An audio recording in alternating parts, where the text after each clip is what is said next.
जरूरी है तो अच्छा, अब जो कंसेप्ट है again I will put the important mark on that. पूरे वीडियो में सारी चीजें इंपॉर्टेंट नहीं है, बट ये जो कुछ चीजें हैं जिससे ज्यादातर क्वेश्चन आती हैं उस पर पहले ही मैं इंपॉर्टेंट मार दे रहा हूं। तो ये क्या है, सबसे पहले तो हम लोग को इसका हेडिंग डालना है intersection of line and plane. अब पहली बार हम लोग भी क्या कर रहे हैं, लाइन और प्लेन को इंटरसेक्ट करवा रहे हैं। अभी तक प्लेन प्लेन इंटरसेक्ट हो रहा था, लाइन लाइन इंटरसेक्ट हो रहा था, अभी लाइन और प्लेन इंटरसेक्ट हो रहा है। तो इसमें क्या सिचुएशन बना, सोचो ये है प्लेन, इसके अंदर से एक लाइन निकल गया यूं कर, जैसे ये है तुम्हारा हाथ, इसके अंदर से मैं घुसा दूंगा एक पेन, पूरा कुछ पार्ट यहाँ लग गया, कुछ पार्ट इधर लग गया, वही सिचुएशन। अब ये जो पेन है जिसको हम लोग एक लाइन की तरह कंसीडर करेंगे, इसको देने के दो तरीके हैं उसके पास में। या तो वो तुमको दोनों का एंड पॉइंट पकड़ा देगा, इस लाइन का दोनों एंड पॉइंट तुमको पकड़ा दिया, या फिर पूरी लाइन की इक्वेशन दे दी। तो पूरी लाइन की इक्वेशन क्या होती है, एक बार याद लो, 3D के अंदर में x x1 upon x2 minus x1, y minus y1 upon y2 minus y1, z minus z1 upon z2 minus z1। ये तुमको तब यूज करना है जब तुमको उस लाइन का दोनों एंड पॉइंट दिया। या फिर वो तुमको क्या करेगा, पूरी इक्वेशन दे देगा स्टार्टिंग में, और वो इक्वेशन किस फॉर्म में होगा, इस वाले फॉर्म में, x minus x1 upon a, y minus y1 upon b, z minus z1 upon c। ये समझ में आ रहा है क्या बोल रहा हूं? या तो इक्वेशन इस फॉर्म में दिया होगा, या फिर ये दोनों एंड पॉइंट्स दिए होंगे जिससे कि तुम इक्वेशन को इस फॉर्म में कन्वर्ट कर देगा। प्लेन की इक्वेशन को देने के दो तरीके, या तो वो तुमको सीधा देगा ax plus by plus cz plus d equals to 0, जिसको हम लोग स्टैंडर्ड फॉर्म बोलते हैं, या उसका सेकंड टाइप होता है वो तुमको ऐसा कुछ लिख देगा, xy प्लेन, yz प्लेन, या फिर zx प्लेन।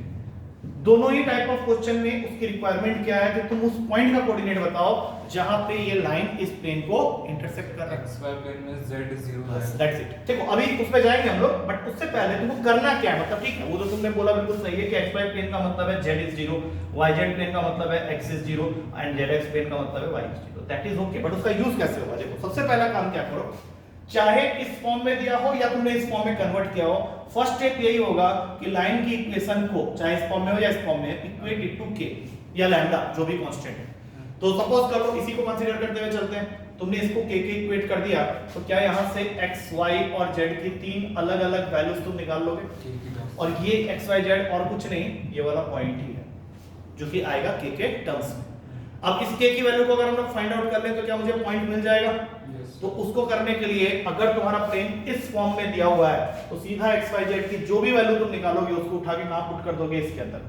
तो क्या यहां से k की वैल्यू आ जाएगी, और जैसे ही k की वैल्यू आई यहां डाला, पॉइंट तुमको मिल गया। दूसरा, अगर इस फॉर्मेट में है तो तुम्हारा xyz जब तुम निकालोगे तो अगर xy प्लेन कह रहा है तो किसके साथ 0 को इक्वल करना है, z के कोऑर्डिनेट को।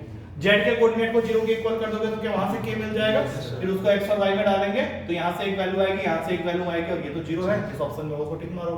Same goes with yz plane हुआ तो x को 0 करो, zx प्लेन हुआ तो y को 0 करो। ये समझ में आ रहा है कि नहीं? और एक बार ये चीज समझ में आ गई तो इसी के अंदर से एक दूसरा क्वेश्चन निकलता है कि ये पॉइंट इस पूरे लाइन को किस रेशियो में डिवाइड कर रहा है, जो प्लेन के ऊपर।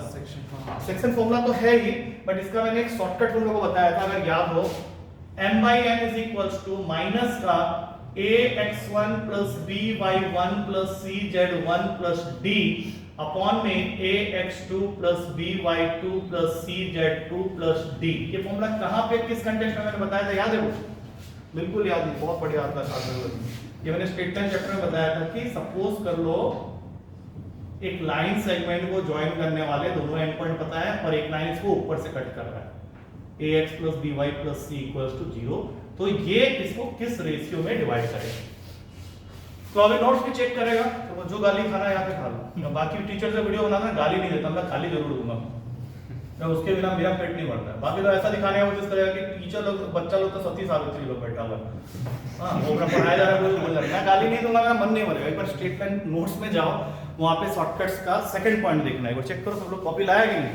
कॉपी फाड़ फोड़ के फेंक दिया पहले, पेपर के बाद फेंकते हैं उससे, पहले ही फेंक दिया था।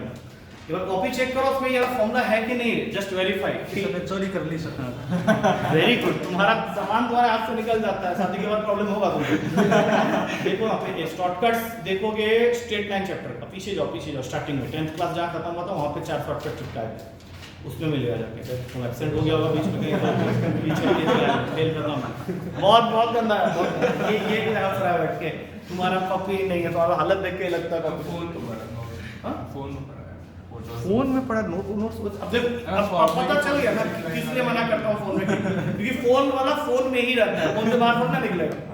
अब फोन से सब कुछ बाहर आने लगता तो सब इंसान लोग पहले बाहर नहीं आ जाता क्या, फोन के अंदर फोन में आता। ये भी मैं वीडियो इसलिए बना रहा हूँ क्योंकि कुछ बच्चा नहीं अटेंड कर पा रहा था, मुझे कोई इंटरेस्ट नहीं इस समय कुछ भी करने का, बाकी स्लाइड्स में यूज कर नहीं पाऊंगा, वो YouTube चैनल बैन होगा। तो ये पूरा चीज अगर समझ में आ गया तो इस पे क्वेश्चंस करें। क्या क्या बताया एक बार रिकैप कर ले जल्दी से। लाइन और प्लेन के लिए तुमको लाइन का इक्वेशन या तो वो तुमको इस फॉर्म में देगा या फिर दोनों एंड पॉइंट्स से देगा, वहां से तुम अपना लाइन का इक्वेशन बना लेगा। चाहे लाइन का इक्वेशन कुछ भी बना हो, उसको k k इक्वल करके x y z तीनों कोऑर्डिनेट्स निकालो, जो कि ये पॉइंट ऑफ इंटरसेक्शन ही है। अब इसको निकलवाने के लिए या तो तुमको इसको इस प्लेन की इक्वेशन में डालना है, अगर प्लेन की इक्वेशन दी हुई है तो जो भी तुम x y z निकाला उसको सीधा इसके अंदर में डालो, जो कि k के टर्म्स में होगा, तो वहां से k का वैल्यू आ जाएगा, वापस उठा के यहाँ डालो, पॉइंट मिल गया तुमको। दूसरा तरीका, अगर प्लेन की इक्वेशन इस तरह के फॉर्म में दिया हुआ है तो according to the situation z x या y किसी एक को जीरो करोगे, k की वैल्यू निकालोगे, दोनों निकालो। शॉर्टकट तरीका क्या है, लेकिन वो काम नहीं करेगा, कई बार 2-3 ऑप्शन पकड़ लेता है। ABCD 4 ऑप्शंस दिए हुए हैं, राइट। यहाँ पे लिखा हुआ है 2 - 1 3। क्या करना है, x y z की जगह पुट करके देख लो, अगर ये तीनों इक्वल हो जाए और प्लेन की इक्वेशन है वहां पे डाल के देखो, अगर जीरो हो जाए तो इसका मतलब क्या है। अच्छा, क्या लाइन और प्लेन एक से ज्यादा पॉइंट पे इंटरसेक्ट कर सकते हैं? नहीं कर सकते, तो इसका मतलब है कि इस केस में तुम्हारे दो ऑप्शन कभी सही हो ही नहीं सकते। बात समझ में आ रही है? तो पूरी कहानी करने के बाद ये चीज मैंने बताई, लेकिन इसीलिए बताई क्योंकि तुमको मेथड पता होना चाहिए, हर चीज का ऐसा नहीं होता है। सर इसको जो था रेशियो निकालना है, इसको केस टू आंसर निकाल सकते हैं। वो भी निकाल सकते हो, लेकिन उससे पता है क्या होगा, उसमें तुमको पहले ये पॉइंट ढूंढना पड़ेगा, राइट। मैं वहां पे जो बता रहा हूं उसमें क्या पॉइंट ढूंढने की जरूरत है या ऐसे ही हो जाएगा? हाँ, तो इसीलिए उसका अलग तरह कंसेप्ट है। उसमें तुम इतना मेहनत करके पॉइंट निकालो, मान लो यही गलत निकला तो m/n तो गलत निकलेगा ही निकलेगा, वो फॉर्मूला लिखो तो कुछ अब फोटो खींचने का कहानी खत्म करो। और या क्वेश्चन दिखाएंगे दो तीन, उसको करो तो क्लियर हो। तुम्हारे बुक में ही है, दो जगह में क्वेश्चन बढ़िया डाला हुआ है, 3 क्वेश्चन है बेसिकली, तो तीनों इसको कवर कर देता है। That will cover up your this line plane वाला पार्ट। तो अपने बुक से ही कर लेंगे क्वेश्चन, मतलब करो डेफिनेटली, क्योंकि तुम्हारा कैलकुलेशन थोड़ा सा क्या होगा। ये लिख लो पहले अच्छे से, या फिर अगर लग रहा है समझ में आ गया तो सीधा क्वेश्चन करो। 20 नंबर 20, 23 एंड 32, 20, 23 एंड 32 कर लो इसको तीनों को। वीडियो बंद कर 10 मिनट या 5 मिनट।